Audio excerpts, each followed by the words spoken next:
রহমতেরি মেঘমালা আর চারিদিক নূর রমজান খোদার দয়ায় হয়ে গেছে মাগফিরাতেরি সামা। আলহামদুলিল্লাহি রাব্বিল আলামিন ওয়াসসালাতু ওয়াসসালামু আলা সাইয়্যিদিল মুরসালিন আম্মা বা'দ ফাআউযু বিল্লাহি মিনাশ শাইতানির রাজীম বিসমিল্লাহির রহমানির রহিম আসসালাতু ওয়াসসালামু আলাইকা ইয়া রাসূলুল্লাহ ওয়া আলা আলিকা ওয়া আসহাবিকা ইয়া হাবিবাল্লাহ আসসালাতু ওয়াসসালামু আলাইকা ইয়া নাবিয়াল্লাহ ওয়া আলা আলিকা ওয়া আসহাবিকা ইয়া নূরাল্লাহ। মাদানী চ্যানেলের দর্শকবৃন্দ, উপস্থিত হয়েছি মাদানী চ্যানেলের প্রোগ্রাম নিয়ে, যার নাম হচ্ছে রহমতপূর্ণ রমজান। দূরে কিংবা কাছে, দেশে কিংবা প্রবাসে, যে যেখান থেকে আমাদের সাথে শরীক হয়েছেন, আপনাদের সবাইকে জানাচ্ছি আমাদের এই অনুষ্ঠানের পক্ষ থেকে অসংখ্য শুভেচ্ছা এবং অভিনন্দন। প্রতিদিনকার ন্যায় আজকেও আমরা আপনাদের সামনে উপস্থিত হয়েছি ইনশাআল্লাহুল কারীম একটি বিষয়ের উপর আলোচনা করব। আসুন এর পূর্বে দরুদে পাকের একটি ফজিলত আমরা শুনে নেই। আল কওলুল বদী নামক কিতাবের মধ্যে একটি দরুদে পাকের ফজিলত এভাবে এসেছে। হযরত সুফিয়ান রাহমাতুল্লাহি তাআলা আলাইহি বলেন, আমার এক দ্বীনী ভাই ছিল। সে মৃত্যুবরণ করার পর তাকে স্বপ্নে দেখে জিজ্ঞেস করলাম, মা ফাআলাল্লাহু বিকা, আল্লাহ পাক আপনার সাথে কিরূপ আচরণ করেছেন? তিনি উত্তর দিলেন, আল্লাহ পাক আমাকে ক্ষমা করে দিয়েছেন। আমি জিজ্ঞেস করলাম, কোন আমলের বদৌলতে আপনাকে ক্ষমা করেছেন? তিনি বললেন, আমি হাদিসে পাক লিখতাম এবং যখনই শাহে খায়রুল আনাম সাল্লাল্লাহু আলাইহি ওয়াসাল্লামের মুবারক আলোচনা আসতো, আমি সওয়াবের উদ্দেশ্যে সাল্লাল্লাহু আলাইহি ওয়াসাল্লাম লিখতাম। এই আমলের বদৌলতে আমার মাগফিরাত হয়ে গেল। মালিকে জান্নাত সাকিয়া কাউসার সাল্লাল্লাহু আলাইহি ওয়াসাল্লাম ইরশাদ করেন, হাউজে কাউসারের নিকট আমার কাছে এমন কিছু লোক আসবে যাদেরকে আমি শুধুমাত্র তাদের অধিক হারে দরুদ শরীফ পাঠের কারণে চিনে নিব। সুবহানাল্লাহ। দেখলেন তো দরুদে পাকের কেমন ফজিলত, কেমন বরকত। আল্লাহ পাক আমাদের সবাইকে মাহে রমাদানুল মুবারকে বেশি বেশি দরুদে পাক পড়ার তৌফিক দান করুক। মাহে রমজান এমনিতে তো নেকির মাস, ইবাদতের মাস। আমরা যদি চাই, একটু যদি চেষ্টা করি, তাহলে আমরাও বেশি থেকে বেশি পরিমাণে টার্গেট নিয়ে নেই যে পুরো দিনে আমি 100 বার, 500 বার, 1000 বার, যতটুকু সম্ভব আমি দরুদে পাক পড়ব। ইনশাআল্লাহুল কারীম দেখবেন এর বরকত আপনি হাসিল করতে থাকবেন। সাল্লু আলাল হাবিব সাল্লাল্লাহু আলা মুহাম্মদ সাল্লাল্লাহু আলাইহি ওয়াসাল্লাম সালাতান ওয়া সালামান আলাইকা সাইয়্যিদি ইয়া রাসূলুল্লাহ। মাশাআল্লাহুল কারীম, আজকে আমাদের সাথে মুবাল্লিগে দাওয়াত ইসলামী হিসেবে উপস্থিত আছেন আমাদের সাজ্জাদ ভাই। সাজ্জাদ ভাইকে আমাদের অনুষ্ঠানে সুস্বাগতম জানাচ্ছি এবং আমাদের সাথে নাতখা হিসেবে আজকে উপস্থিত আছেন আমাদের ইকবাল ভাই। ইকবাল ভাইকেও আমরা সুস্বাগতম জানাচ্ছি। ইনশাআল্লাহুল কারীম আপনাদের কল, মেসেজ, হোয়াটসঅ্যাপ শামিল করা হবে। আজকে আমরা যে বিষয় নিয়ে আলোচনা করব তা হচ্ছে পরিষ্কার পরিচ্ছন্নতার গুরুত্ব। জি হ্যাঁ, পরিষ্কার পরিচ্ছন্নতার গুরুত্বের ব্যাপারে দ্বীন ইসলাম কিন্তু আমাদেরকে তাগিদ দিয়েছে। দ্বীন ইসলাম যেভাবে ইবাদতের ব্যাপারে আমাদেরকে তাগিদ দিয়েছে, সেই সাথে পরিষ্কার থাকার জন্য, পরিচ্ছন্ন থাকার জন্য অসংখ্য জায়গায় কোরআনে পাকেও নির্দেশ দেওয়া হয়েছে, আহাদিসে তাইয়্যিবার মধ্যেও নির্দেশ দেওয়া হয়েছে। ইনশাআল্লাহুল কারীম আজকে আমরা কোরআন ও হাদিস থেকে পরিষ্কার পরিচ্ছন্নতার গুরুত্বের ব্যাপারে শুনব এবং বুজুর্গানে দ্বীনদের জীবনী থেকে আমরা এ ব্যাপারে শুনব। তো কোথাও যাবেন না, আমাদের সাথেই থাকুন। আসুন আমরা শুরুতে একটি হামদে বারি তাআলা শুনে আসি, এরপর ইনশাআল্লাহ আজকের যে বিষয়, সেই বিষয়ের দিকে আমরা অগ্রসর হব। সাল্লু আলাল হাবিব সাল্লাল্লাহু আলা মুহাম্মদ সাল্লাল্লাহু আলাইহি ওয়াসাল্লাম। হামদে বারি তাআলা নাত শরীফ শ্রবণ করার পূর্বে কিছু ভালো ভালো নিয়ত করে নিই, কারণ মুসলমানের নিয়ত তার আমল থেকে উত্তম। ভালো নিয়ত যত বেশি হবে, আমাদের আমল নামায় সওয়াবও তত বেশি লিপিবদ্ধ করা হবে ইনশাআল্লাহ আজ্জা ওয়া জাল। আল্লাহ তাআলা রাসূল সাল্লাল্লাহু তাআলা সাল্লামের সন্তুষ্টি অর্জনের নিয়তে হামদে বারি তাআলা নাত মুস্তাফা সাল্লাল্লাহু তাআলা সাল্লাম পাঠ করব ইনশাআল্লাহ আজ্জা ওয়া জাল। সাল্লাল্লাহু আলাইকা ইয়া রাসূলুল্লাহ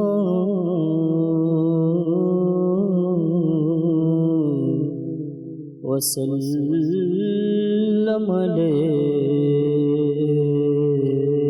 عليك يا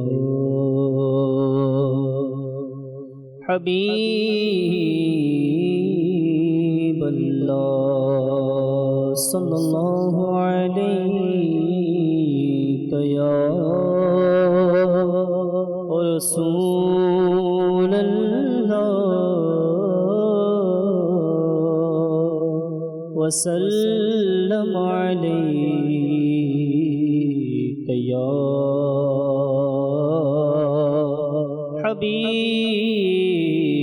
حبيب الله नकीरैन करती हैं नकीरैन करते हैं ताज़ीम मेरी फिदा हो के तुझ पर ये इज़्ज़तें मिली है खुदा ने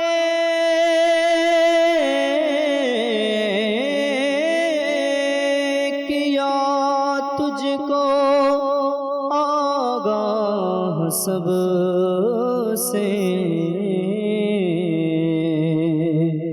दो आलम में जो कुछ खफी वो जली है सल्लल्लाहु अलैहि या रसूल अल्लाह वसल्लम अलैका या हबीब अल्लाह তুমি মালিক জলস্থলে তুমি মালিক জলস্থলে ইয়া আল্লাহ ইয়া আল্লাহ তুমি মালিক জলস্থলে ইয়া আল্লাহ ইয়া আল্লাহ তুমি খালিক জিনো মানবে আল্লাহ তুমি খালিক জিনো মানবে ইয়া আল্লাহ ইয়া আল্লাহ তুমি খালিক জিনো মানবে ইয়া আল্লাহ ইয়া আল্লাহ তুমি মালিক জলস্থলে তুমি অনন্ত তুমি অনাদি খুদা তুমি সর্বজ্ঞানী তুমি অনন্ত তুমি অনাদি খুদা তুমি সর্বজ্ঞানী তোমারি সত্তা উর্দেশ করে তোমারি সত্তা উর্দেশ করে ইয়া আল্লাহ ইয়া আল্লাহ তুমি মালিক জলস্থলে মওলা তুমি মালিক জলস্থলে ইয়া আল্লাহ ইয়া আল্লাহ তুমি খালিক জিনো মানবে ইয়া আল্লাহ ইয়া আল্লাহ তুমি মালিক জলস্থলে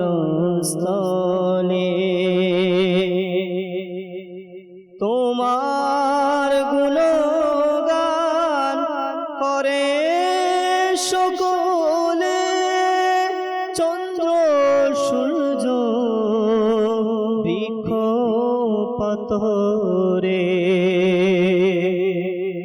মওলা মওলা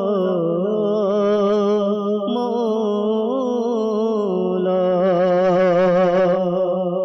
তোমার গুণগান করে সকলে চন্দ্র সূর্য বৃক্ষ পাথরে তসবিহ শুষ্ক ভেজা জিনিসে মওলা তসবিহ শুষ্ক ভেজা জিনিসের ইয়া আল্লাহ ইয়া আল্লাহ ইয়া আল্লাহ ইয়া আল্লাহ তুমি খালিকে জিনো মানো বের ইয়া আল্লাহ ইয়া আল্লাহ তুমি খালিকে জিনো মানো বের ইয়া আল্লাহ ইয়া আল্লাহ তুমি মালিকে জলস্থলে তোমার চর্চা ঘরে ঘরে বন জঙ্গলার মরুভূমিতে তোমার চর্চা ঘরে ঘরে বন জঙ্গলার মরুভূমিতে জিকির সকল ফুল ফলের মওলা জিকির সকল ফুল ফলের ইয়া আল্লাহ ইয়া আল্লাহ ইয়া আল্লাহ ইয়া আল্লাহ তুমি মালিকে জলস্থলে মওলা তুমি মালিকে জলস্থলে ইয়া আল্লাহ ইয়া আল্লাহ তুমি খালিক জিনো মানো বের মওলা তুমি খালিক জিনো মানো বের ইয়া আল্লাহ ইয়া আল্লাহ তুমি মালিক জলস্থলে ক্ষমা করো আত্মার কে মওলা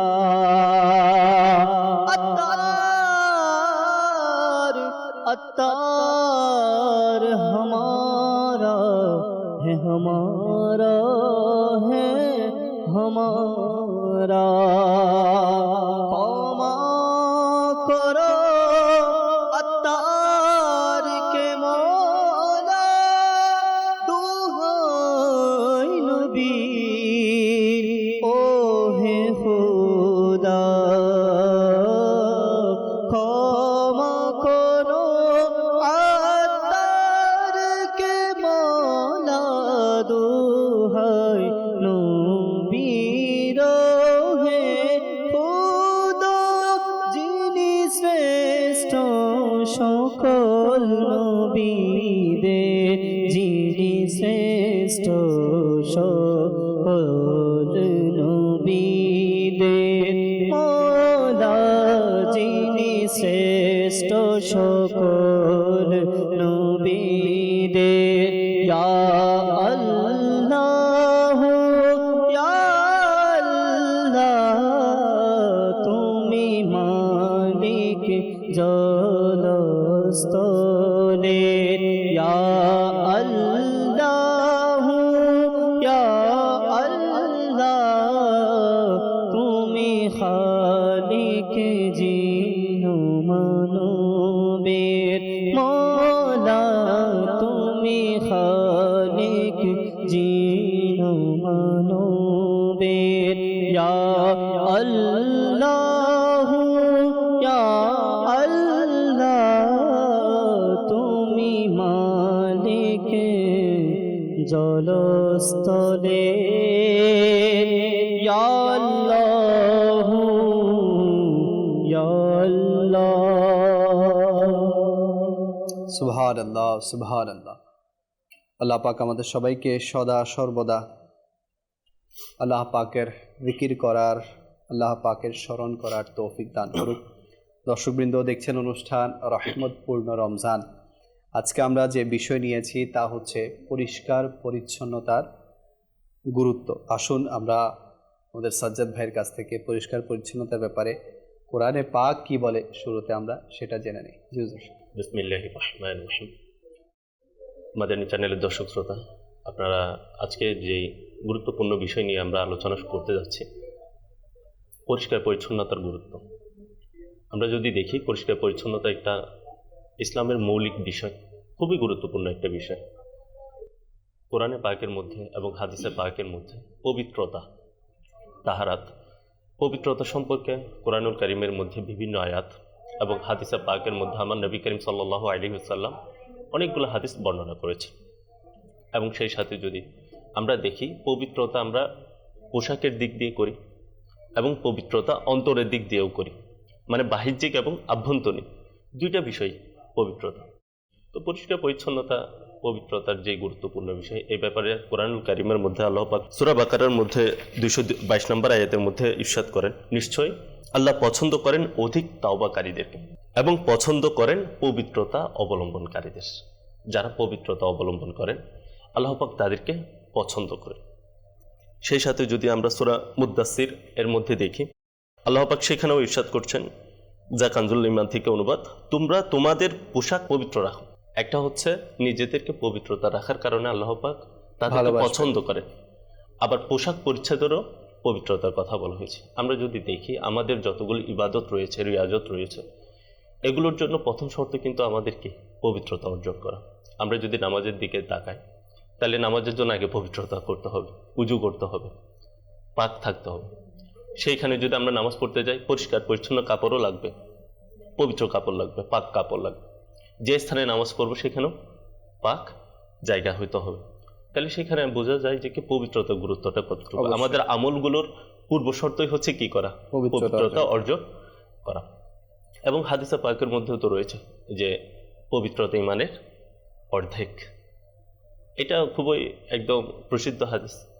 তো ঈমানের অর্ধেক বললে তাহলে এখানে পবিত্রতার বিষয়টাই এখানেই চলে আসছে, যে ঈমানের অর্ধেক যেহেতু, তাহলে এটার গুরুত্বটা অত বেশি। কারণ আমি যদি দেখি যে আমার পবিত্রতা যদি অর্জন না হয়, তাহলে আমার কি হবে না, নামাজ হচ্ছে না। আমরা যদি পবিত্রতা অর্জন না করি, তাহলে আমরা কোরআনের পাকের তিলাওয়াত করতে পারছি না। তো এভাবে যদি দেখি আমরা, আল্লাহ পাক যারা পবিত্রতা অর্জন করে তাদেরকে পছন্দ করে। সুবহানাল্লাহ, সুবহানাল্লাহ। তো পবিত্রতা এটা খুবই গুরুত্বপূর্ণ একটি দিনের অংশ। আর খুব সুন্দর বলেছেন সাজ্জাদ ভাই যে নামাজের ক্ষেত্রে বিশেষ করে আল্লাহ পাক আমাদের উপর নামাজ তো ফরজ করেছেন না, তো নামাজের কিন্তু 6টি শর্ত আছে। পবিত্রতা অর্জন, সতর ঢাকা, কিবলামুখী হওয়া, সময় হওয়া, নিয়ত করা, এরপর হচ্ছে তাকবীরে তাহরিমা। তো সর্বপ্রথম যে শর্ত সেটা হচ্ছে পবিত্রতা অর্জন করা। তো এই পবিত্রতা অর্জন বিভিন্ন ধরনের হতে পারে এবং পবিত্রতা অর্জনের হাজারো মাসাইল আছে। এখন আমরা অনেকে পবিত্রতা মানে আমার মধ্যে কতটুকু না পাকি লাগলে আমাকে পবিত্র হতে হবে, কতটুকুর মধ্যে নামাজ আদায় করা এটা আমার জন্য মানে আবশ্যক, ওয়াজিব পবিত্রতা অর্জন করা, এবং কতটুকু হলে আমার আদায় হয়ে যাবে, কতটুকু পরিষ্কার না করলে আমার একেবারে নামাজ হবেই না। তো এই বিষয়গুলো আমাদের অবশ্যই জানা উচিত। আলহামদুলিল্লাহ, দাওয়াত ইসলামের প্রকাশনা বিভাগ মাকতাবাতুল মদিনা কর্তৃক প্রকাশিত একটি কিতাব আছে নামাজের আহকাম, বা আপনারা কাপড় পাক করার পদ্ধতিও একটা রিসালা আছে ছোট। তো এই দুইটি কিতাব এবং রিসালা যদি আপনারা সংগ্রহ করেন, বিশেষ করে মুসলমানদের জন্য পবিত্রতার যে মাসাইলগুলো আছে, হ্যাঁ, এই জিনিসগুলো জানা অতীব জরুরি। কেননা এমনও হতে পারে যে আমি রাস্তা দিয়ে হেঁটে যাচ্ছি, কোনো পাখি উড়ে যাচ্ছে এবং পাখির বিষটা আমার গায়ে পড়লো। তো এই ক্ষেত্রে আমি যে পবিত্রতা অর্জন করব, তো এর মধ্যে শরীয়ত আমাকে কি বলে, আমার কাপড়ে কতটুকু পড়েছে, এটা আমাকে শরীয়ত কোন দিকে গাইড করে। এভাবে আমরা অনেক সময় পবিত্রতার ব্যাপারে এটাও আমাদের মানে ইলম না থাকার কারণে বাসার মধ্যে যারা বয়োজ্যেষ্ঠ আছে বা মুরব্বীরা আছে, ওনারা বলে থাকেন যে ছোট বাচ্চার প্রস্রাব তো নাপাক না। তো মনে রাখবেন, যদি একদিনের শিশুও হয় তার প্রস্রাবও কিন্তু নাপাক।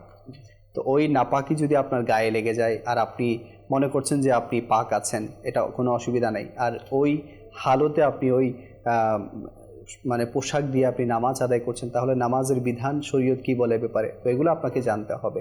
তো পবিত্রতা এটা ইবাদতের, আমি বলবো, মূল। আপনি ইবাদত করতে যাবেন, আপনাকে অবশ্যই পবিত্র হতে হবে, আপনাকে পরিচ্ছন্ন হতে হবে, আপনাকে পরিষ্কার হতে হবে। এখন আমরা ওযু করব, এখন অনেকে দেখা যাচ্ছে যে গোসলখানা বা ওয়াশরুম যেটাই আছে ঘরের মধ্যে, তো ওখানে আমরা বালতি ভর্তি যে পানিটা থাকে, ওই পানি দিয়ে আমি ওযু করে ফেলছি। আদৌ আমি এটা শিওর হচ্ছি না যে এই বালতির পানি কি ব্যবহৃত পানি হয়ে গেছে কিনা। যদি ব্যবহৃত পানি হয়ে যায় তাহলে তো আমার জন্য এই পানি দিয়ে ওযু হবে না। তো যে পানি আপনাকে পবিত্রই করতে পারবে না, আপনি ওই পানি দিয়ে কিভাবে নামাজ পড়বেন? হ্যাঁ, ওই ওযু দিয়ে আপনি কীভাবে নামাজ পড়বেন? তো যে ব্যবহৃত পানি দিয়ে ওযু হয় না, সেই ব্যবহৃত পানি দিয়ে আবার গোসল হয় না, ফরজ গোসল। তো এই বিষয়গুলো, অর্থাৎ বিশেষ করে পবিত্রতার সাথে যে বিষয়গুলো রিলেটেড। আচ্ছা, ছোট বাচ্চার বমি, তো বমি এটা ছোট বাচ্চার হোক বা বড়দের হোক, বমি নাপাকি। জি, অবশ্যই। এই নাপাকি আপনার শরীরে কতটুকু লাগলে আপনাকে পরিষ্কার করতে হবে? আচ্ছা, হাজারো মাসাইল আছে। মানে পবিত্রতা শুধু যদি আমি নামাজের যে পবিত্রতাগুলো আছে এগুলো নিয়ে যদি আমরা আলোচনা করতে যাই, তাহলে হাজারো মাসাইল শুধু নামাজের পবিত্রতার মধ্যে আছে। আপনার কাপড়ের পবিত্রতা, আপনার শরীরের পবিত্রতা, আপনি যে জায়গায় নামাজ পড়বেন সেই জায়গার পবিত্রতা, তো হাজারো মাসাইল আছে। তো এগুলো আমাকে জানতে হবে। আমি যেহেতু মুসলমান, আমি যেহেতু নামাজ পড়ি, তো নামাজ পড়ার জন্য আমাকে অবশ্যই এই হাজারো মাসাইলগুলো জানতে হবে। সাজ্জাদ ভাই। জি, অবশ্যই। এখানে দেখুন যে আল্লাহ রাসূল সাল্লাল্লাহু আলাইহি সাল্লামের যে হাদিসে পাক রয়েছে যে নিশ্চয়ই আল্লাহ পবিত্র, তিনি পবিত্রতাকে পছন্দ করেন। তাহলে এখন এই যে আমাদের নামাজের মধ্যে যে বিষয়টা আমরা বারবার আলোচনা করতে যাচ্ছি, যে পবিত্রতার বিষয়টা যদি আমি নাই জানি, তাহলে আমার নামাজ তো হচ্ছে না।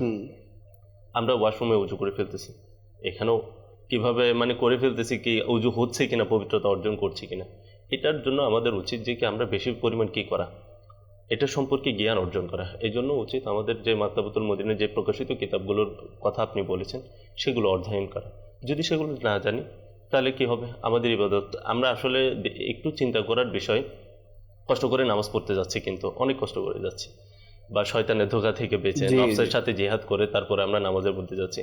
কিন্তু আসলে আমার নামাজের পবিত্রতার যে প্রথম শর্ত, আমি যে উজু করছি আমার উজুটা হয়েছে কিনা, জি অবশ্যই, সেটার প্রতি যদি আমরা খেয়াল করতে না পারি তাহলে আমাদের নামাজটাই হবে না।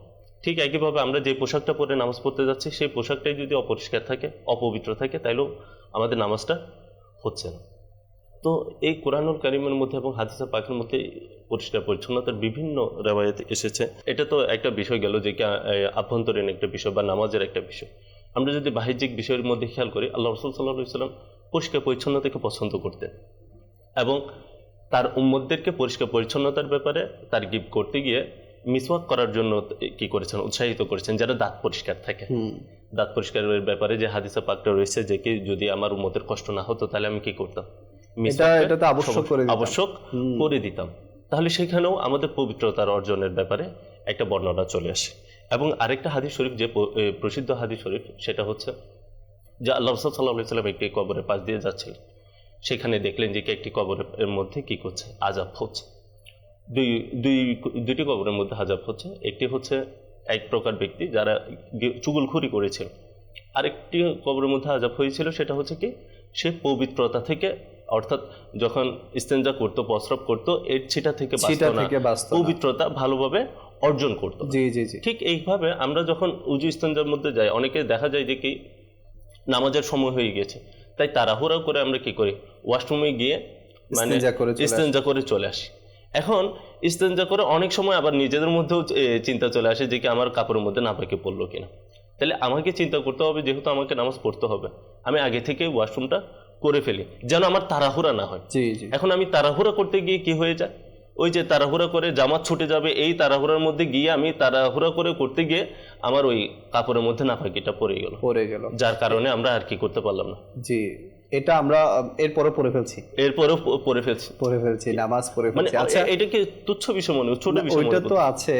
আপনি দেখুন না, এটা তো যারা নামাজ পড়তেছে, তারপর তো নামাজ তো পড়তেছে, কিন্তু যারা নামাজ পড়ে না, আপনি দেখেন যারা অনেক বেনামাজি আছে, এরা কিন্তু যেখানে সেখানে ইস্তিনজা করে ফেলছে। এক তো হচ্ছে এটা, আরেকটা হচ্ছে সেও প্রস্রাবের ছিটা থেকে বাঁচতেছে না, কেননা তার ফিকিরি নাই যে আমার তো নামাজ পড়তে হবে না, ছিটা চলে আসলেও সমস্যা কি।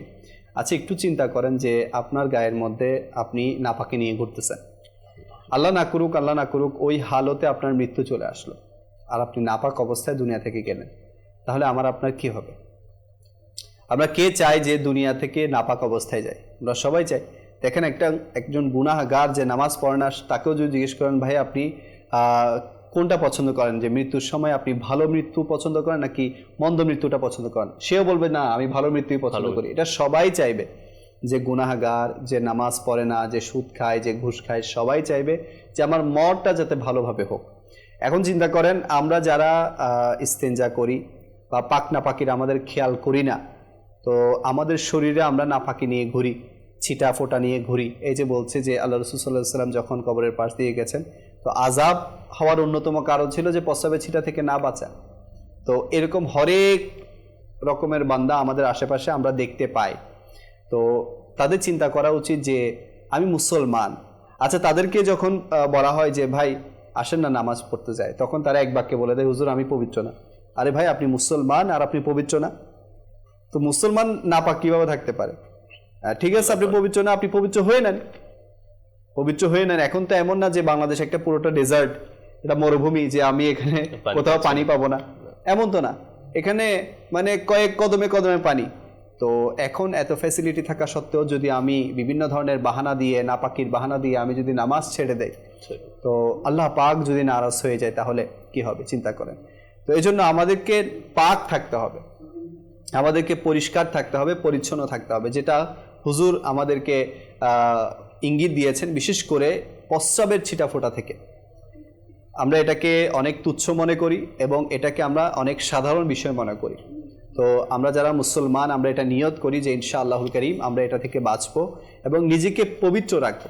আচ্ছা, শুধু তাই না, ধরেন আপনি কোথাও হেঁটে যাচ্ছেন, এখন কোথাও হেঁটে যাচ্ছেন আপনি, আর হেঁটে যাওয়ার সময় আপনি ধরেন অনেক সময় আছে না ড্রেনের ময়লা তুলে, যারা ড্রেন পরিষ্কার করে, আপনি দেখেছেন, আর আপনি হেঁটে যাচ্ছেন, এখন আপনি দেখছেন যে ড্রেন পরিষ্কার হচ্ছে, আপনি একটু সতর্কতার সাথে গেলেন না, আপনি এমনি, এটা মুসলমানের অভ্যাস হওয়া উচিত না। মুসলমান সদা সর্বদা নাপাকি থেকে বাঁচবে। অবশ্যই। এখন আপনি যাচ্ছেন, ওই যখনই তুলছে, তার আপনাকে দেখে তুলবে না যে আপনি হেঁটে যাবেন, সে আপনার যখন থেমে যাবে এরকম তো না, সে তার কাজ করতেই আছে।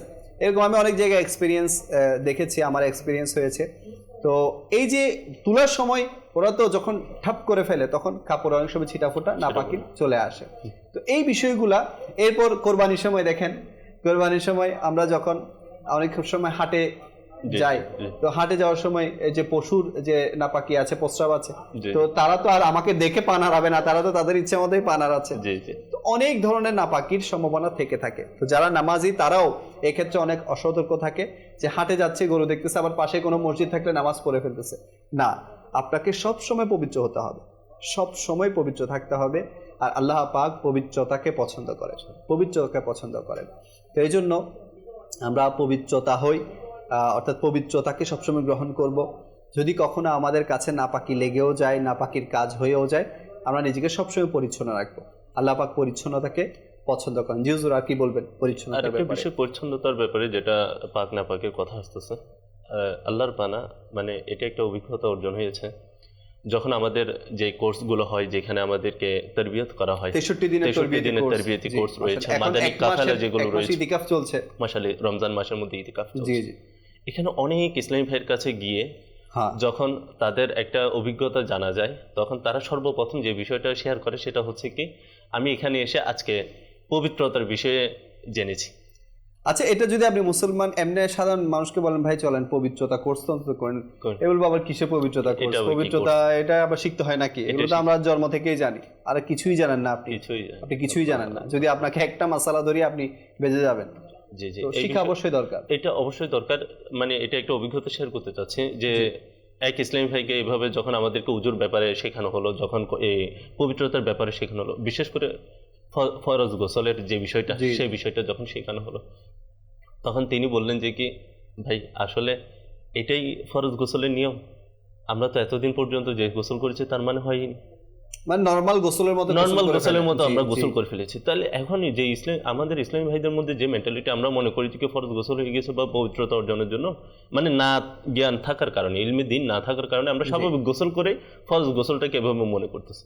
কিন্তু আসলে ফরজ গোসলের যে বিষয়গুলো রয়েছে, মাসলা মাসাইলগুলো রয়েছে, এগুলো যদি আমরা পরিপূর্ণ জানি, তখন আমরা অনেকে চিন্তায় পড়ে যাব যে কি আমাদের এই সময় পর্যন্ত আমরা নাপাকেই ছিল।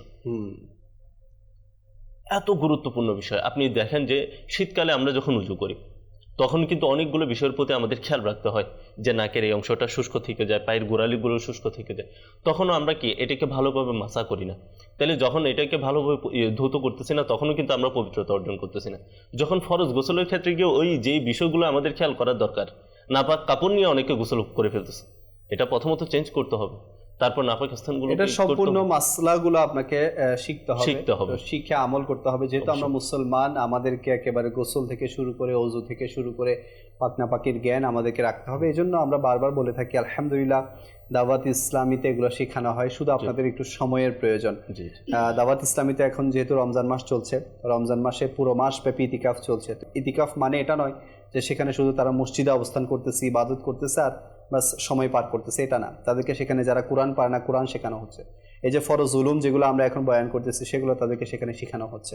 আশা রাখি যে সেখানে সময় দেওয়ার কারণে আপনাদের যে না জানা বিষয়গুলো আছে সেগুলো আপনারা জানতে পারবেন। তাছাড়া শেষ 10 দিনের ইতিকাফ তো অনেকেই করে থাকেন, তো সেটাই বা দাওয়াত ইসলামের সাথে করেন। তো দাওয়াত ইসলামী যারা মুআল্লিম আছে, তারা আপনাদেরকে যেগুলো আপনারা জানেন না, বিশেষ করে বেসিক যে নলেজগুলা, বেসিক যে রুলিংগুলা, সেগুলো ইনশাল্লাহ আপনাদেরকে শেখানো হবে। আচ্ছা, যারা রমজানের পর টাইম দিতে চাচ্ছেন, তো রমজানের পর 63 দিনের তারবিয়তি কোর্স হবে, সেখানেও চাইলে আপনারা 63 দিন সময় দিয়ে আপনাদের কোরআনকে শুদ্ধ করতে পারবেন এবং যেগুলো মাসলা মাসাইল আছে সেগুলোও আপনারা জানতে পারবেন। দেখুন, আমরা মুসলমান, আর মুসলমান যেহেতু আমরা, এবং সাথে সাথে আমরা সামাজিক জীব, যেহেতু আমরা সমাজে বসবাস করি, আমরা একটা পরিবারের মধ্যে আছি, তো আমাদের চলাফেরা, আমাদের উঠা বসা, আমাদের আন্দাজ, এটা পরিচ্ছন্নতার আন্দাজ হতে হবে। দেখবেন আপনার ঘরে গিয়ে কেউ যদি অগোছালো দেখে, সে আপনার সামনে কিছু না বললেও অপরের সাথে যখন কথা বলবে তখন কথায় কথায় বলে ফেলবে, অমুকের ঘরে গিয়েছিলাম, তার ঘরটা একেবারে এলোমেলো, সে এলোমেলো করে রাখে, সে পরিষ্কার না, সে পরিচ্ছন্ন না। এটা আপনার ব্যাপারে একটা ব্যাড কমেন্ট যাবে, এবং এটা আপনার ব্যক্তিত্বকেও রিপ্রেজেন্ট করবে যে আপনি ব্যক্তি হিসেবে কেমন। তো এজন্য প্রথমত পরিষ্কার পরিচ্ছন্নতা এটা ঘর থেকে শুরু হওয়া উচিত। ঘরে যে পরিষ্কার না, সে বাইরেও পরিষ্কার হতে পারবে না। যখন আমি ঘরে পরিষ্কার হব, অর্থাৎ সবসময় পরিষ্কার পরিচ্ছন্ন থাকব, ঘরের মধ্যেও পাকনা পাকির খেয়াল রাখব, নিজের পরিবারের সদস্যদেরকে এ ব্যাপারে তাগিদ দিব, নিজের বাচ্চাদেরকে এ ব্যাপারে তাগিদ দিব, এবং ঘরকে পরিপাটি রাখব, তাহলে আমার দ্বারা বাইরেও কিন্তু পরিষ্কার পরিচ্ছন্ন থাকবে। এই ব্যাপারে যদি আপনি একটু মাদানী ফুল পেশ করতেন। অবশ্যই, এটা তো এই খেয়াল রাখতে হবে যে আমাদের পরিবার যেটা আছে, পরিবেশ যেটা আছে, এটা তো শুধুমাত্র ঘরেও আছে, এর বাইরেও আমাদের এনভায়রনমেন্টগুলো কি রাখতে হবে, পরিষ্কার পরিচ্ছন্নতা রাখতে হবে। এখন দেখেন সরকাররা তো চেষ্টা করতেছে যে কি পুরো এলাকাটাকে পরিষ্কার পরিচ্ছন্ন রাখা। এটা তো ওনার পক্ষে একা সম্ভব না, সরকারের পক্ষে তো একা সম্ভব না। এটা উনি কি করতেছেন, মানে এটা উদ্যোগ নিয়েছেন, কিন্তু উনিও চেষ্টা করছেন, এটার জন্য লোকও নিয়োগ দিয়েছেন, কস্টিংও করতেছেন, budget দশে করতেছেন। মিলি করি কাজ হারি হারি জিতি জিতি নাহিলা, নাহিলাজ। এটা যদি আমরা ব্যক্তি পর্যায়ে আপন আপন জায়গায় করি তাহলে এটা পুরো দেশটা এমনিতেই পুরো সুন্দর দেশটাই হবে। সুন্দর হয়ে যাবে। এটা আমাদের ঘর তো অবশ্যই পরিষ্কার পরিচ্ছন্ন রাখা উচিত, সেই সাথে আমাদের সমাজগুলোকে, আমরা যদি আমাদের আশেপাশের এলাকাগুলোকে পরিষ্কার রাখতে জি। পারি।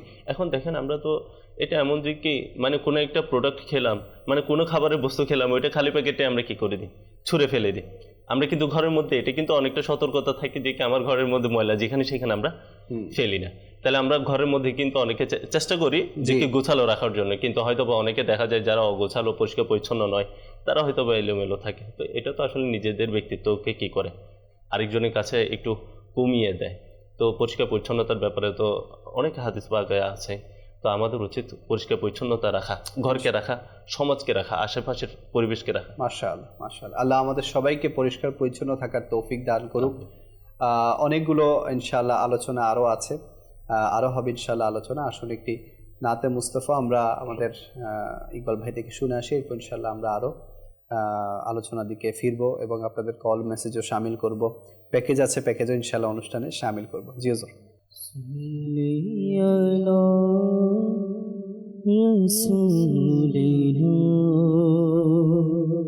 صلي على محمد صلي على كريمنا صلي على محمد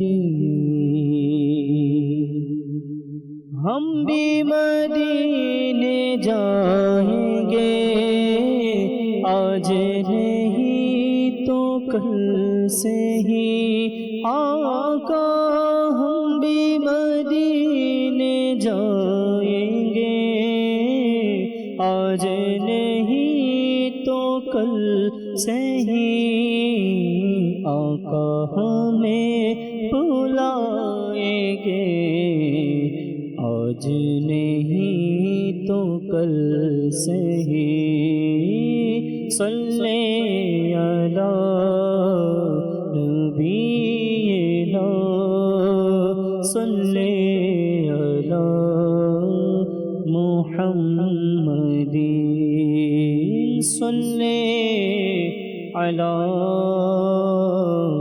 करीमिना सल्ले अला मुहम्मदिन।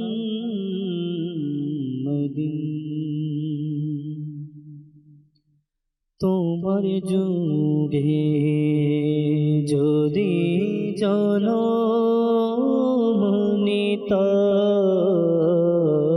তোমার যুগে যদি জনমনিতা,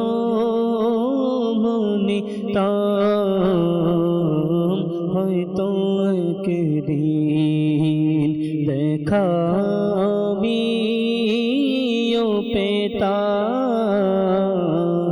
হয়তো একদিন দেখা আমিও পেতাম, তোমার যুগে আকা তোমার যুগে যদি তোমার ধারের ধুলি হতাম, যদি তোমার ধারের ধুলি হতাম,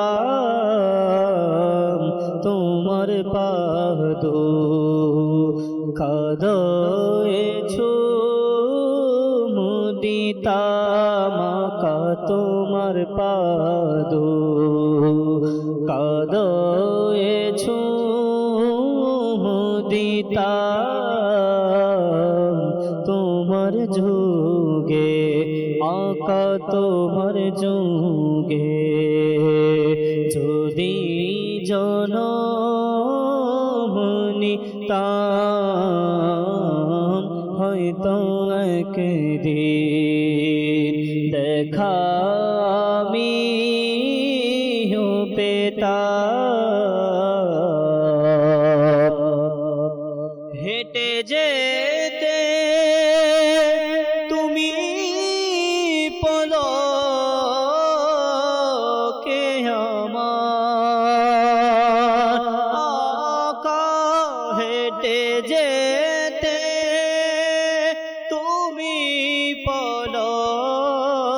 চোখে আমার যদি আমি আকা যদি আমি তোমার পথ হতাম যদি আমি তোমার পথ হতাম তোমার যুগে আকা তোমার যুগে যদি জনম নিতাম হয়তো একদিন দেখা আমিও পেতাম হয়তো একদিন দেখা আমিও পেতাম তোমার যুগে তোমার ধারে আশে পাশে যদি বুলালো हम गरीबों को बुला लो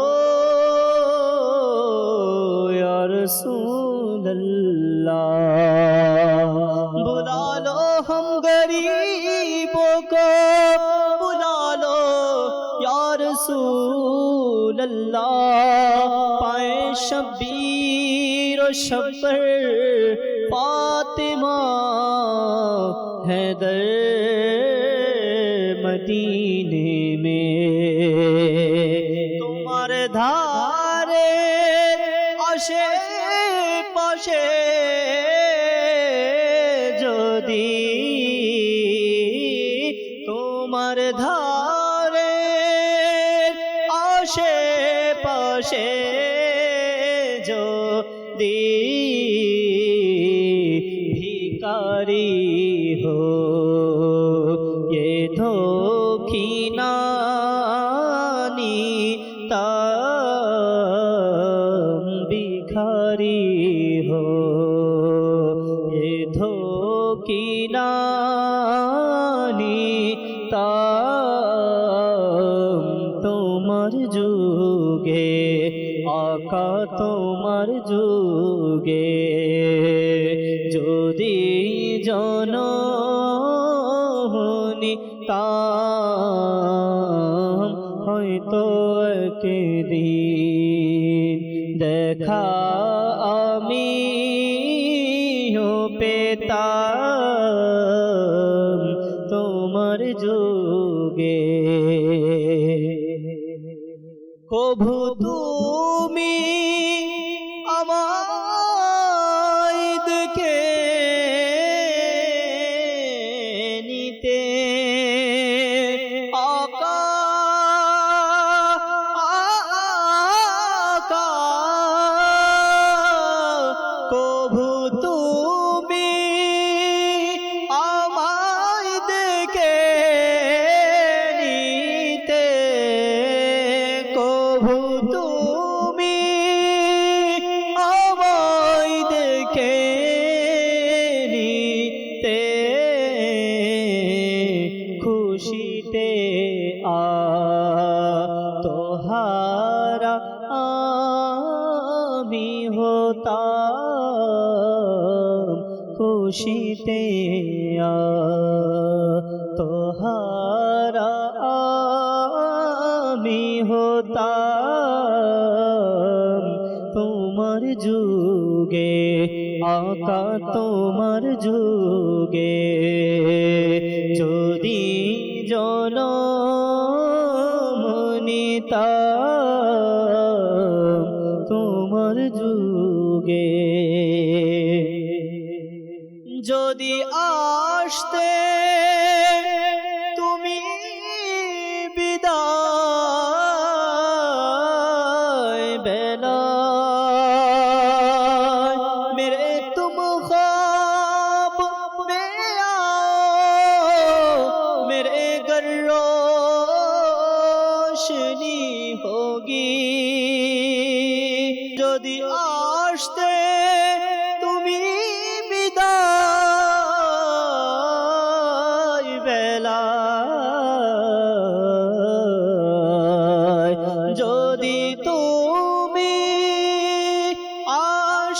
বিদায় বেলায়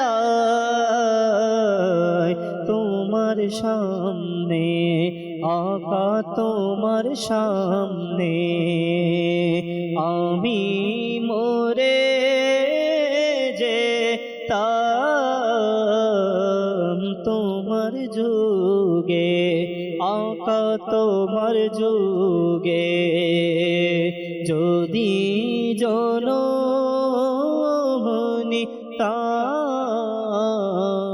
হয়তো একদিন দেখা আমি পেতাম তোমার যুগে যদি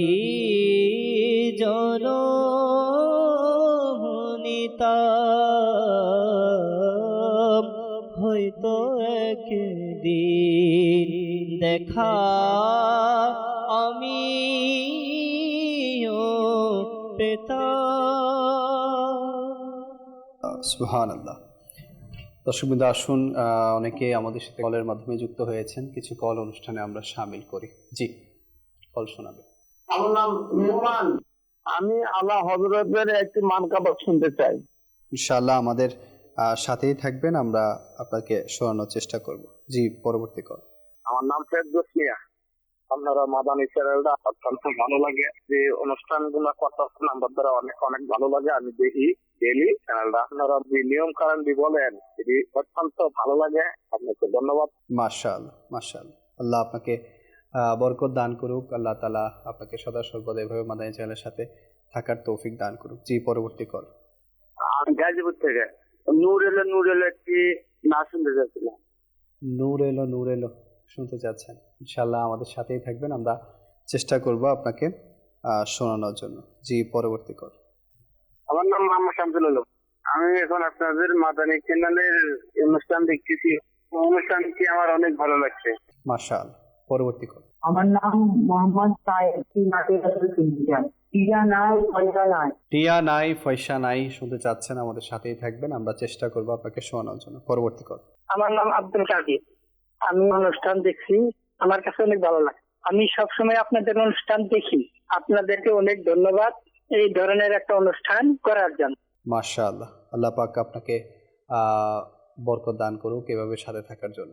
আচ্ছা, আমাদের অনুষ্ঠানে একটি প্যাকেজ আছে, যে প্যাকেজের মধ্যে আমরা জাকির ভাইয়ের কিছু উপদেশমূলক কথা শুনতে পাই। আসুন সেই প্যাকেজটি অনুষ্ঠানে শামিল করি। জি।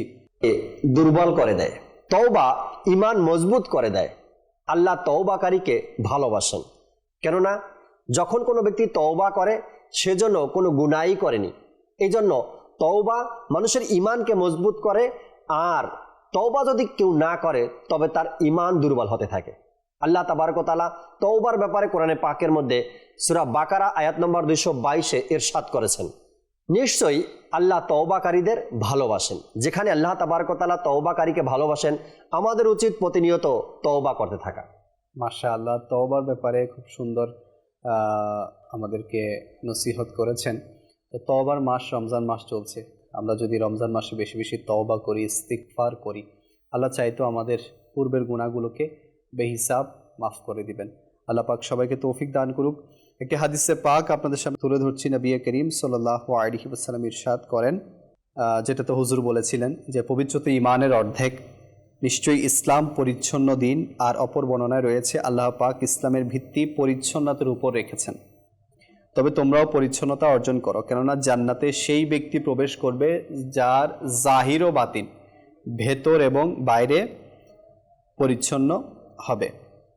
যেই পোশাক তোমরা পরিধান করো তা পরিষ্কার পরিচ্ছন্ন রাখো এবং নিজের বাহনের দেখাশোনা করো, আর তোমাদের প্রকাশ্য আকার ও আকৃতি এমন পরিচ্ছন্ন হোক যেন যখন মানুষের মাঝে যাবে তারা তোমাকে সম্মান করবে। তো হযরত আল্লামা আব্দুর রউফ মুনাবি রাহমাতুল্লাহি তাআলা আলাইহি এই হাদিসের ব্যাখ্যায় বলেন যে এই হাদিসে এই বিষয়ে ইঙ্গিত রয়েছে, ওই সকল বিষয় যা দ্বারা মানুষ ঘৃণা ও নিকৃষ্ট মনে করে তা থেকে বেঁচে থাকা, বিশেষ করে পদস্থ লোক এবং উলামায়ে কেরামকে এই সকল বিষয় থেকে বিরত থাকা উচিত। যেমন আমরা যদি দেখি যে আমাদের পোশাক, আমরা যে মানুষের সামনে যাচ্ছি, আমাদের পোশাক পরিচ্ছন্ন কিনা, আমাদের পোশাক এলোমেলো কিনা, আমাদের পোশাক ময়লাযুক্ত কিনা। বিশেষ করে তাদের বেশি খেয়াল রাখা উচিত যারা মানে উপরস্থ লোক থাকে, মর্যাদাবান লোক থাকে, বিশেষ করে ওলামায়ে কেরাম যারা থাকে, এদেরকে এই বিশেষ দৃষ্টি রাখতে হবে। সেই সাথে যারা দ্বীনের দায়ী থাকে, তো দ্বীনের দায়ীদের ক্ষেত্রে পরিষ্কার পরিচ্ছন্ন অনেক বেশি জরুরি।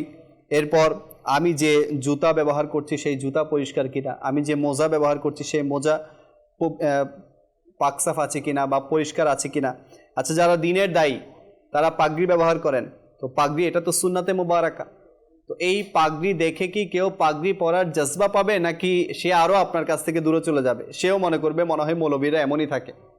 না, আপনি দ্বীনের দায়ী, আপনি ওলামায়ে কেরাম যেই হন না কেন, আপনি যে পাগড়ি পরছেন, পাগড়িও আপনার কি হতে হবে?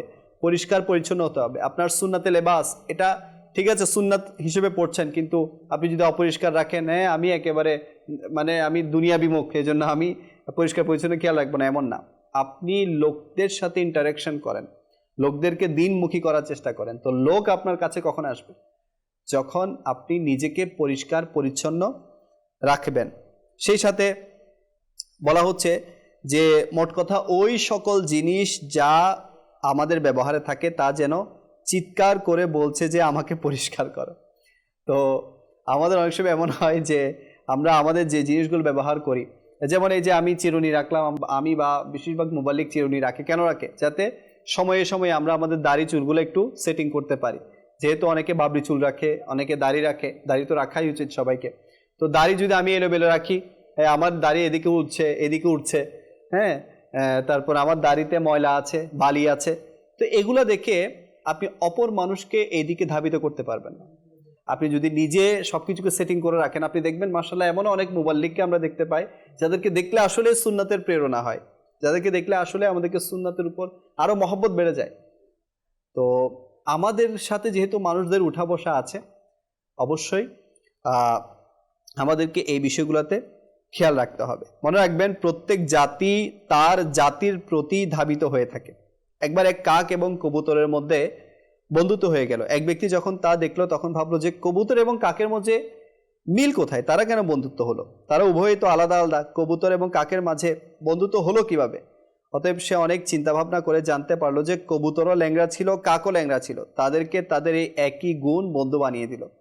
তো এই জন্য মনে রাখবেন, আপনি যদি ময়লা থাকেন বন্ধুত্ব হবে ময়লাযুক্ত বন্ধুদের সাথে, আপনি যদি পরিষ্কার থাকেন আপনার সাথে বন্ধুত্ব হবে পরিষ্কার বন্ধুদের সাথে। হুজুর কি বলবেন?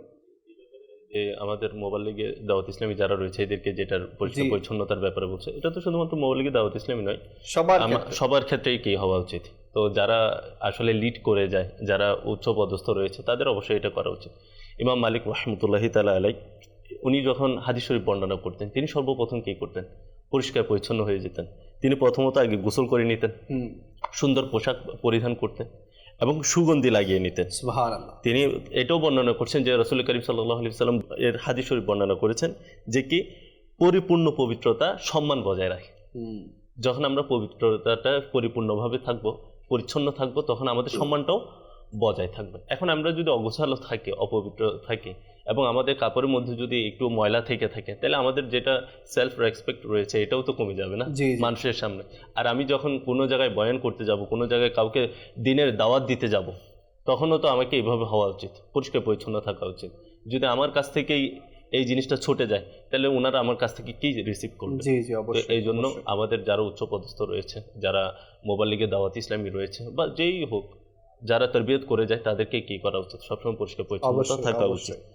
লোকদের সামনে আমাদের এমন কিছু অভ্যাস পরিত্যাগ করা উচিত যেগুলোর মাধ্যমে লোক আমাদের কাছ থেকে দূরে চলে যাবে, বিশেষ করে পরিষ্কার পরিচ্ছন্নতার ব্যাপারে। এবং অনেক সময় আমরা এমন কিছু কাজ করি যেগুলো পাবলিকলি করা উচিত না, যেমন নাকে হাত ঢুকিয়ে দেয়া, কানে হাত ঢুকিয়ে দেয়া, এরপর দাঁত পরিষ্কার করা। আচ্ছা, অনেক কিছুর আদব কিন্তু ইসলাম আমাদেরকে শিখিয়েছে। অবশ্যই। যেমন একবার আমি একটা ভিডিও ক্লিপ নিগরানের সুরা দেখেছি, উনি বলেছেন যে দাঁত যদি পরিষ্কারও করতে হয় এটারও কিছু নিয়ম কানুন আছে। আপনি পাবলিকলি ধরেন আপনি কিছু খেলেন, এখন আপনার দাঁতের মধ্যে কিছু ফেসে আছে, লেগে আছে, এখন এটা আপনি চাচ্ছেন পরিষ্কার করতেই হবে, এখনই করতে হবে।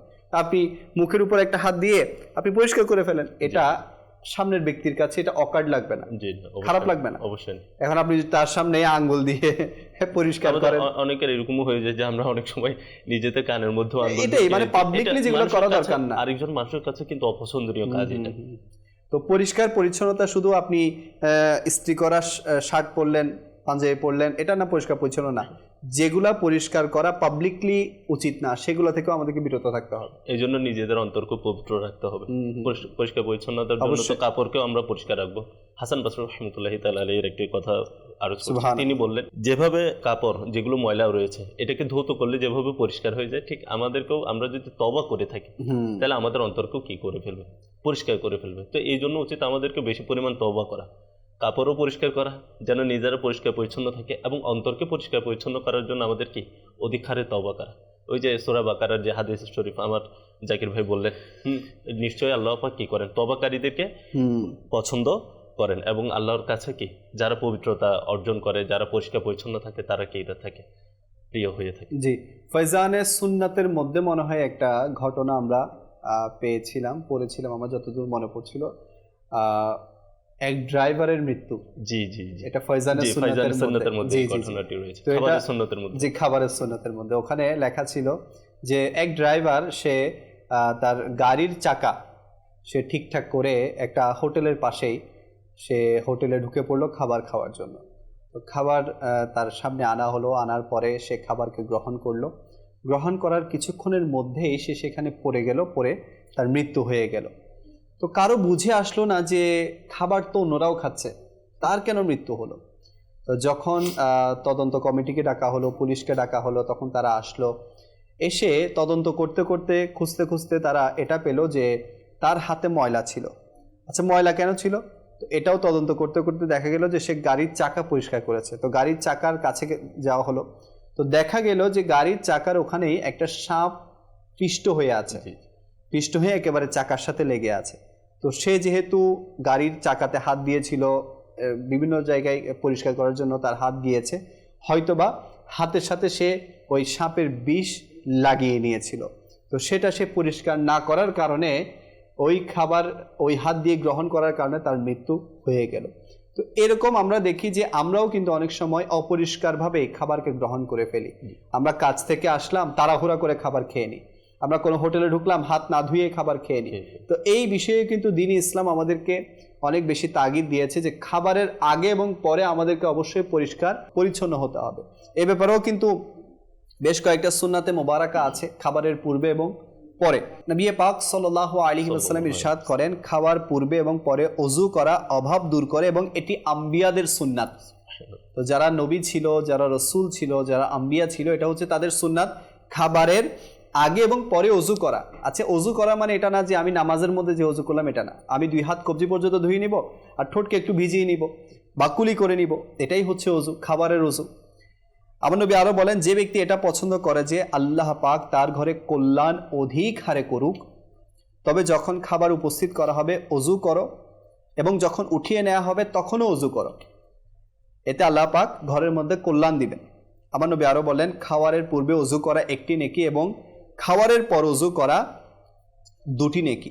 তো এই যে ওযু করার ব্যাপারে দ্বীন ইসলাম আমাদেরকে উৎসাহ করছেন, এবং নবী পাকের সুন্নাত এটাও।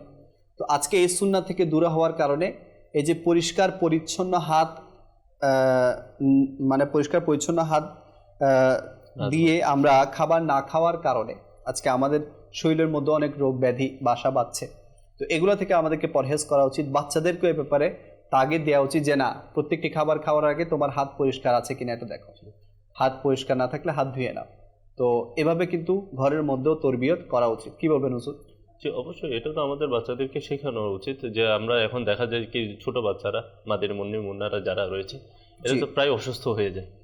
আবার খাবারের ক্ষেত্রে গিয়েও আমরা যদি দেখি, আমাদের খাবারের হাত ধৌত করার সময় শুধু আমরা অনেকে, আমাদের মধ্যে যেটা সংস্কৃতি রয়েছে, শুধুমাত্র ডান হাত যে হাত দিয়ে খাবে সেটাই কি করে, ধৌত করে। কিন্তু খাবারের সুন্নতের মধ্যে যেটা রয়েছে, খাবারের পূর্বে যেটা উজুর ব্যাপারে বলছেন, এটা হচ্ছে দোনো হাত কি করা, ধৌত করা। দেখা যায় আমরা তো অনেক সময় ডান হাত দিয়ে খাচ্ছি, আবার অনেক সময় বাম হাতও কি হয়ে যায়, অনেক কিছু ছেঁড়ার জন্য, ধরার জন্য কি হয়ে যায়, ইউজ করা হয়ে যায়। তো এই জন্য আমাদের তো পশ্চিমা বিশ্বের যেটা সংস্কৃতি আছে এটা তো ফলো না করা উচিত। আমাদের প্রথমে কি করা উচিত, খাবারের পূর্বে হাতটা ধুতো করা উচিত। আবার এরকমও আছে খাবারের পরে কিন্তু অনেকে বেশিরভাগই ধুই, কিন্তু খাবারের পূর্বে ভালো করে ধুতো হাত করে ধোয় না। না। তো এটা যদি আমরা আমাদের ছোট বাচ্চাদেরকে শেখাতে পারি, তাহলে বিভিন্ন রোগ বেলায় থেকে আমরা কি করতে পারবো, পরিষ্কার থাকতে পারবো এবং কি সেফ থাকতে পারবো। আর বিশেষ করে আমাদের কাপড় চোপড়, যে বাচ্চারা তো নিচে ফ্লোরে খেলে, মেঝেতে খেলে, তো এগুলো যদি আমরা পরিষ্কার রাখতে পারি, তাহলেও কি বাচ্চাদের বিভিন্ন বাচ্চাদের অধিকাংশ রোগ কিন্তু ময়লাযুক্ত কাপড় চোপড় থেকে, বা তারা তো খেলবে, তাদেরকে তো খেলা থেকে আমরা বিরত রাখতে পারবো না, বা তারা এটা ওটা ধরবে, কিন্তু মা বাবাদের দরকার যে তাদেরকে যতটুকু সম্ভব পরিষ্কার রাখা, পরিষ্কার পরিচ্ছন্ন পরিচ্ছন্নতা রাখা, কেননা ওখান থেকেই তাদের জীবাণু তাদের হাতে আসে এবং তারা মুখে দেয়। তো এই বিষয়গুলো তাদেরকে পরবর্তীতে অসুস্থ করে ফেলে। আমরা কাপড় চোপড়ের কথা বলছি, অনেকের চুল, আপনি দেখবেন আল্লাহু আকবার, চুল তো আছে, চুলের হিফাজত নাই।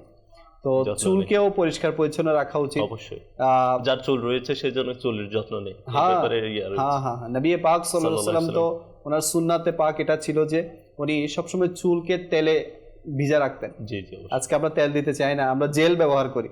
হ্যাঁ, ছেলেরা অনেকে জেল ব্যবহার করে। ভাই যেটা সুন্নাত ওইটা ব্যবহার করেন, এটা আপনার চুলের মানে কি বলে, গোড়া মজবুত করবে এবং চুলকে আকর্ষণীয় করে তুলবে। আমার নবী করিম সাল্লাল্লাহু আলাইহি ওয়াসাল্লাম সুগন্ধিযুক্ত তেল ব্যবহার করতেন। তো বাজারে অনেক সুগন্ধিযুক্ত তেল আছে। আর আমি তো বলবো যে আপনারা বাবরি চুল রাখেন। ভাই পুরুষদের সৌন্দর্য হচ্ছে দাড়ি আর বাবরি চুলে। দেখেন, দাড়ি যদি পুরুষদের সৌন্দর্য না হতো, আল্লাহ তাআলা কিন্তু পুরুষদেরকে দাড়ি দিত না, মহিলাদেরকে দাড়ি দিত। মহিলাদেরকে চুল দিয়েছে, পুরুষদেরকে দাড়ি দিয়েছে। তো আবার পুরুষদের চুলের মধ্যেও নবী পাকের সুন্নাতকে গ্রহণ করা উচিত। অনেকে চুল বড় রাখে কিন্তু সুন্নাত আদায় নিয়তে রাখে, সুন্নাতের পরিপন্থী ভাবে রাখে। হ্যাঁ, না বড় রাখে মানে বাবরিও রাখে, এতটুকু রাখে, বা কাঁধের নিচে চলে গেলে তো হারামি হয়ে যাবে পুরুষদের জন্য। তো যদি চুল বড় রাখি, সুন্নত আদায় নিয়তে রাখি এবং সেগুলোকে যত্নও করি। আচ্ছা, সুন্নত আদায় নিয়তে চুল রাখছি না, ছোট ছোট চুল রাখছি, তো ওগুলা তো তেল দিই যাতে দেখতে সুন্দর লাগে। তো প্রত্যেকটা বিষয়। এরপর দেখা যায় মানে এখন পুরুষরাও, আগে তো মহিলাদেরকে বেশি দেখা যেত, পুরুষরাও এখন লম্বা লম্বা নখ রাখা শুরু করেছে। মানে আমি অনেক সময় অনেক মানে এরকম পুরুষদেরকে দেখলে আমার মানে দিল চায় না ওদিকে মানে ধাবিত হয়। অনেক সময় দেখা যায় না যে কোনো দোকানদার বা কোনো বাস ড্রাইভার বা যে কোনো সময় যখন তাদের সাথে অনেক সময় কথোপকথন হয়, যখন তাদের হাতের দিকে চোখ পড়ে যায়, লম্বা লোক রাখলে আর আমাদের দিল সাই দেয় না ওদিকে তার সাথে কথা বলতে। তো এই বিষয়গুলো, যেমন আমরা তো কিতাবে পড়েছি যে 40 দিনের উপরে যদি নখ হয়ে যায়, সেই নখের মধ্যে শয়তান বাসা বাঁধে। অবশ্যই শয়তান বাসা। তো নখ তো প্রতি সপ্তাহ পরপরই কাটা উচিত যদি বর্ধিত হয়ে যায়। যার যখন বর্ধিত হয়, যদি 10 দিন পরে কাটেন তাহলে তো এটাও কাটতে পারবেন, কিন্তু 40 দিনের অতিরিক্ত যাতে না হয়। দেখেন, নখ এটা আল্লাহ তাআলা দিয়েছেন, ঠিক আছে, কিন্তু নখ যদি আপনি না কাটেন, এটা কিন্তু আপনার ব্যক্তিত্বকে নষ্ট করে। সেটা পুরুষ হোক, সেটা মহিলা হোক। আপনি দেখবেন সবাই কিন্তু আপনাকে মানে খারাপ চোখে দেখবে, ভালো চোখে কিন্তু দেখবে না। তো এভাবে হাতের নখ হোক, পায়ের নখ হোক, এগুলো কিন্তু আমাদের কেটে ফেলা উচিত। তো মুস্তাহাব হচ্ছে জুমার দিন নখ কাটা। জুমার দিন নখ কাটা, যদি আমরা জুমার দিন নখ কাটি তাহলে আল্লাহ তাআলা পরবর্তী জুমা এবং আরো 3 দিন বাড়িয়ে অর্থাৎ 10 দিন পর্যন্ত আমাদেরকে রোগবালাই থেকে হেফাজত করবে। তো জুমার দিন নখ কাটবো, মুস্তাহাব হচ্ছে এটাই। আর সুন্নাত মোতাবেক নখ কাটবো, সুন্নাত মোতাবেক নখ কাটবো, এতে করে ইনশাআল্লাহ সওয়াবও পাবো। তো এভাবে করে আমাদের মানে পুরো আপাদ মস্তক যদি আমরা প্রত্যেকটা বিষয়কে খুঁটিনাটি দেখি, আমাদের পোশাক আছে, হ্যাঁ, আমাদের চুল আছে, আমাদের দাড়ি আছে, আমাদের মোচ, আচ্ছা এটা নিয়েও কথা না বললেই নয়, গোফ যেটাকে বলা হয়। তো গোফও আল্লাহর পানা মানুষ এত বড় রাখে, এত বড় রাখে যে সে যে পানি খাচ্ছে, খাবার গ্রহণ করছে, তার মোচ সেখানে টাচ হচ্ছে। তো এটা, এই ব্যাপারে শরীয়ত কি বলে এটাও আমাদেরকে জানতে হবে। তো মোচ এতটুকু বা গোফ এতটুকু না রাখা উচিত। এরপর নিজেকে সবসময় পরিষ্কার, এরপর নিজেকে সবসময় সতেজ রাখা উচিত, নিজের চেহারাকে সবসময় সতেজ রাখা উচিত। আমাদের অনেকের চোখের কোনায় ময়লা জমে থাকে, তো এগুলোকেও পরিষ্কার করা উচিত। হ্যাঁ, এরপর আপনার বাস যত ধরনের পরিষ্কার আপনার শারীরিকভাবে আছে এগুলা মেনটেন করা উচিত। কি বলবেন হুজুর? এর ফজিলতের ব্যাপারে বা পরিষ্কার পরিচ্ছন্নতার ফজিলতের ব্যাপারে আরো কি এসেছে কিতাবের? ফজিলতের ব্যাপারে যেটা এসেছে যে আমার বরফির আব্দুল কাদের জিলানী রাহমাতুল্লাহি তাআলা আলাইহি, জি, উনি ছোটবেলা থেকেই পবিত্রতা থাকতেন। সুবহানাল্লাহ। এবং কি তিনি তো সত্যবাদিতার উপরে সবসময় দৃঢ় ছিলেন। যখন তিনি সবসময় উজুর হালতে থাকার চেষ্টা করতেন পবিত্রতার ব্যাপারে, এবং তিনি সবসময় কি করতেন, যখন মাদ্রাসায় আসা যাওয়া করতেন, হ্যাঁ, তখনও তিনি পরিষ্কার পরিচ্ছন্ন কাপড় পরতেন, পরিষ্কার পরিচ্ছন্ন থাকতেন। তাহলে এখন দেখা যায় আমরাও তো সব জায়গায় যাওয়া আসা করি, জি। তো আমাদের নিজেদের ব্যক্তিত্বকে তুলে ধরার জন্য, অবশ্যই প্রেজেন্টেশন করার জন্য, মানুষের কাছে পছন্দনীয় হওয়ার জন্য, যেখানে পবিত্র থাকার কারণে আল্লাহ পাকের কাছে কি হয়ে যায়, পছন্দ হওয়া যায়, নবী করিম সাল্লাল্লাহু আলাইহি ওয়াসাল্লামের কাছে পছন্দ হওয়া যায়, সেখানে মানুষের কাছে তো আরো বেশি পছন্দ হওয়া যাবে। বেশ, কারণ যেখানে আল্লাহ পাক রাজি খুশি থাকেন, নবী করিম সাল্লাল্লাহু আলাইহি ওয়াসাল্লাম রাজি খুশি থাকেন, সেই জন্য আমাদের উচিত আমাদের কি করা, পরিষ্কার পরিচ্ছন্ন থাকা, প্রত্যেকটা বিষয়ের প্রতি খেয়াল রাখা, দাড়ির ব্যাপারে, চুলের ব্যাপারে, কাপড়ের ব্যাপারে এবং নিজেদের অন্তরের ব্যাপারে। মাশাআল্লাহ, এটা হচ্ছে সবচেয়ে বড় বিষয়। এটা হচ্ছে সবচেয়ে বিষয়। বাইরে আমি যতই ফিটফাট থাকি না কেন, যদি ভেতরে সদরঘাট হয়ে যায় তাহলে কিন্তু কোনো কাজে আসবে না। তো আমাদেরকে ভেতরেও কিন্তু ভালো থাকতে হবে। এটাও আছে যে আমরা যদি চাই যে ঈমানের নিরাপত্তা চাই মৃত্যুর সময়, তাহলে আমরা সবসময় যেন উজোর হালতে থাকি। সুবহান। উজোর হালতে থাকলে আপনার তো অটোমেটিক, আপনি দেখেন যখন আমরা উজুর মধ্যে 3-3 বার করে যে প্রতিটা অঙ্গ যেগুলো ধৌত করা হয়, এগুলো তো পরিষ্কার হয়ে যাচ্ছে। মাশাআল্লাহ, তখন আপনি নিজেই তো পবিত্রতার মধ্যেও আছেন, পরিষ্কারের মধ্যেও আছেন। মাশাআল্লাহ, আল্লাহ পাক আমাদের সবাইকে তৌফিক দান করুক। রিকোয়েস্টেড কালাম শুনবে, এরপর ইনশাআল্লাহ আমরা অনুষ্ঠানকে শেষের দিকে নিয়ে যাব। জি হুজুর।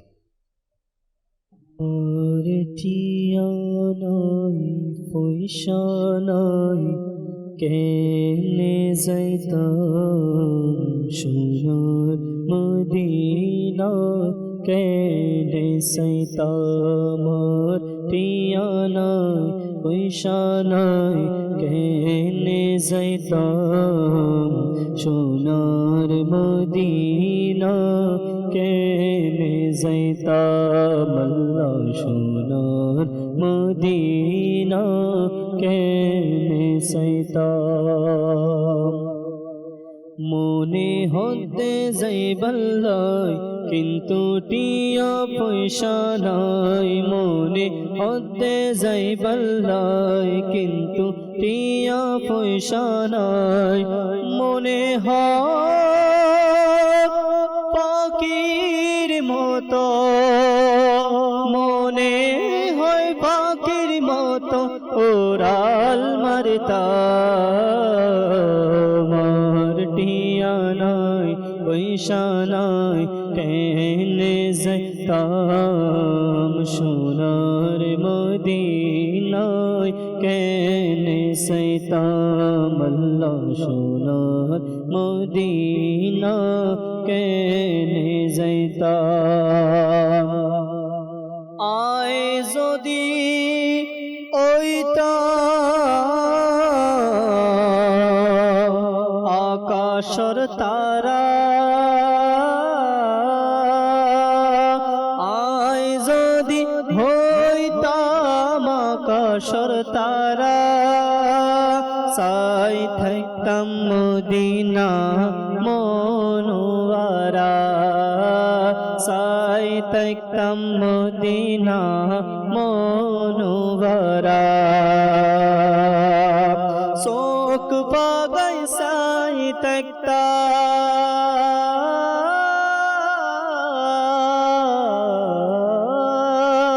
শোক পাগাই সাই থাকতাম, শোক পাগাই সাই থাকতাম, শুকনো ফিরাইতাম,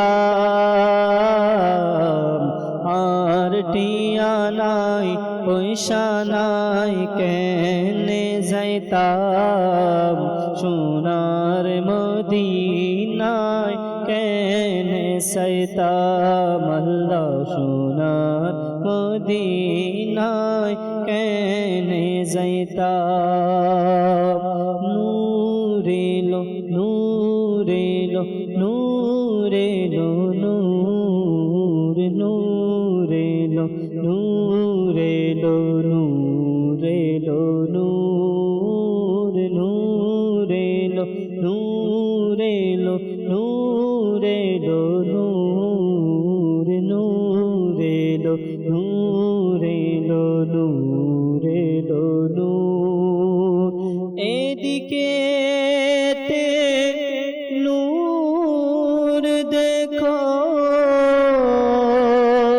ওই দিকে নূর, নূর দিকে নূর দেখো, ওই দিকে নূর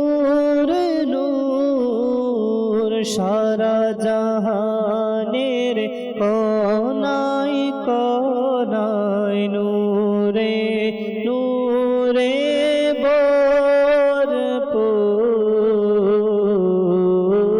নূরে লো নূরে লো নূরে লো নূর নূরে লো নূরে লো নূরে লো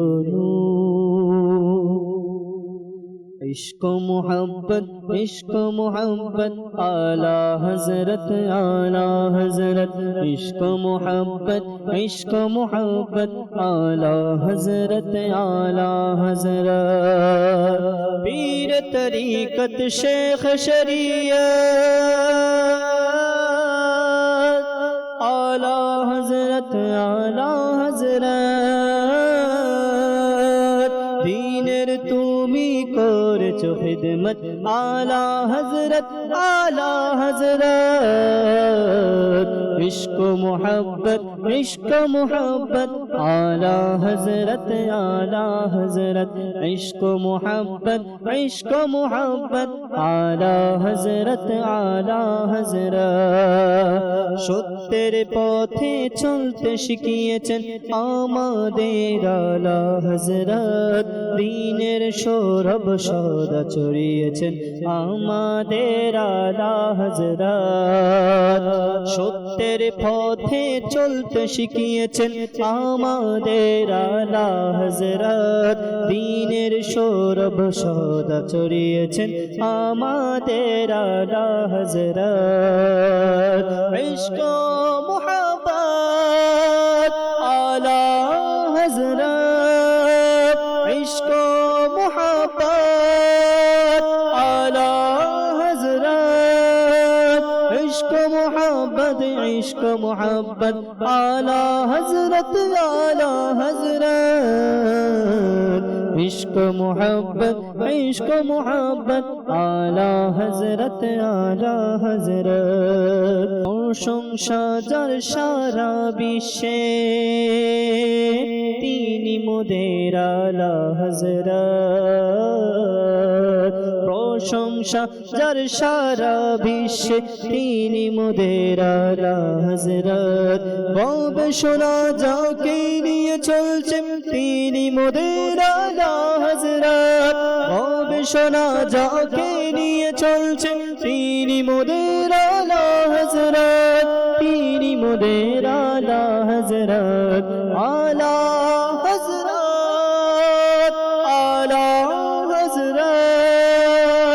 इश्क मोहब्बत आला हज़रत इश्क मोहब्बत आला हज़रत इश्क मोहब्बत आला हज़रत মাশাআল্লাহুল করিম। দর্শকবৃন্দ, দেখছেন অনুষ্ঠান রহমতপূর্ণ রমজান। দেখতে দেখতে একেবারেই আমরা অনুষ্ঠানের শেষ পর্যায়ে চলে এসেছি। পরিষ্কার পরিচ্ছন্নতার গুরুত্বের ব্যাপারে আমরা আলোচনা করছিলাম। হুজুর, কি বলবেন শেষ পর্যায়ে? শেষ পর্যায়ে এটা আমি বলতে চাবো যে যেহেতু কোরআনে পাকের মধ্যে আল্লাহ পাক বলেছেন যে পবিত্র লোকেরা আল্লাহ পাকের নিকট প্রিয়, সেই জন্য আমাদের উচিত সবসময় কী থাকা, পবিত্রতা থাকা। এবং যেহেতু বুজুর্গানে দিন রহমতুল্লাহি আলাই যারা রয়েছেন, এদের মোবারক অভ্যাস ছিল সবসময় কী থাকা, পবিত্রতা থাকা, উজু অবস্থায় থাকা, পরিষ্কার পরিচ্ছন্নতা থাকা। এবং আমরা যদি দেখি যে পরিষ্কার পরিচ্ছন্নতার ব্যাপারে আমাদের ইবাদতের ক্ষেত্রে গিয়ে, আমলের ক্ষেত্রে গিয়ে, আখলাকের ক্ষেত্রে গিয়ে সমান গুরুত্ব পেয়েছে। তো এই জন্য আমাদের উচিত আমরা যেন বাহ্যিক যেটা পরিষ্কার পরিচ্ছন্নতা রয়েছে পোশাকের প্রতি, নিজের শরীরের প্রতি, এটার সাথে সাথে যদি আমরা অন্তরের যে পবিত্রতা রয়েছে দুটাকে যদি সমানভাবে গুরুত্ব দিই, তাহলে আমাদের ইমান, আমল, আখলাক সব কিছু ইনশাল্লাহ সুন্দর হবে। পরিচ্ছন্নতাকে যেহেতু ইমানের অর্ধেক বলা হয়েছে, যদি আমরা এই ব্যাপারে গুরুত্ব আরোপ করি, নিজেকে পরিষ্কার পরিচ্ছন্ন রাখি, ঘরের ভেতরে পরিষ্কার পরিচ্ছন্ন রাখি এবং ঘরের বাইরেও পরিষ্কার পরিচ্ছন্ন রাখি, অর্থাৎ আমার আঙ্গিনা, আমার ঘর, আমি ব্যক্তি হিসেবে আমি যদি সব জায়গায় পরিষ্কার পরিচ্ছন্ন রাখি, তাহলে মানুষের কাছেও আমি সম্মানিত হব এবং রব তাআলার কাছেও আমি পছন্দনীয় হব। এমন কেন হবে যে আমার কাজকর্ম দেখে, আমার ঘরের অবস্থা দেখে, আমার আঙ্গিনার অবস্থা দেখে লোক আমার ব্যাপারে কুমন্তব্য করবে, খারাপ মন্তব্য করবে? তো লোকে যাকে মানে ভালো বলবে না, আমরা রবের কাছে কীভাবে তার মানে ভালো হব। একটা তো হচ্ছে লোককে দেখানোর জন্য তো না, কিন্তু এরপরও কিছু কাজকর্ম তো প্রকাশ পেয়েই যায়। আপনি যদি পরিষ্কার পরিচ্ছন্ন, এটা তো আর এমন না যে আপনি গোপন করবেন। ইবাদত যেভাবে আমরা গোপন করতে পারি, পরিষ্কার পরিচ্ছন্ন এটা তো গোপন রাখা যায় না। আপনি যেহেতু সমাজের সাথে মিলছেন, উঠছেন, বসছেন, আপনার প্রত্যেকটা জিনিস অবজার্ভ হচ্ছে, লোক আপনাকে দেখছে, সমাজ আপনাকে দেখছে। সেই জন্য পরিষ্কার পরিচ্ছন্ন যেভাবে কাপড়ের দিক দিয়ে রাখা উচিত, শরীরের দিক দিয়ে রাখা উচিত, ঠিক সেইভাবে আমাদের আঙ্গিনাগুলোকেও পরিষ্কার পরিচ্ছন্ন রাখা উচিত। এটাতে বেনিফিট আমারই। যদি আমি পরিষ্কার পরিচ্ছন্ন রাখি, আমার পরিবারের সদস্যরা ভালো থাকবে, তারা হেলদি থাকবে, তারা অসুস্থতা থেকে হেফাজত থাকবে। তো অনেক সময় নিজের কারণেই আমরা নিজের ঘরে অসুস্থতাকে ডেকে নিয়ে আসি। এই যে এখন মশার উপদ্রব বেড়ে যায়, তো আমরা যদি পরিষ্কার রাখি তাহলে মশার উপদ্রব এটা অনেকটা কমবে। তো এভাবে আমরা সব জায়গায় পরিষ্কার পরিচ্ছন্ন থাকার চেষ্টা করি। আল্লাহ তাআলা আমাদের সবাইকে আজকের অনুষ্ঠানে যা কিছু শুনেছি এর উপর আমল করারও তৌফিক দান করুক। সর্বোপরি হচ্ছে আমল যার থাকবে সেই কামিয়াব হয়ে যাবে। আপনাদের সুস্থতা কামনা করে আজকে এখানে শেষ করছি। সল্লু আলাল হাবিব সাল্লাল্লাহু তাআলা আলা মুহাম্মদ সাল্লাল্লাহু তাআলা আলাইহি ওয়াসাল্লাম। রহমতেরি মেঘমালা আর চারিদিক নূর, রমজান খোদার দয়ায় হয়ে গেছে মাগফিরাতেরি সামা।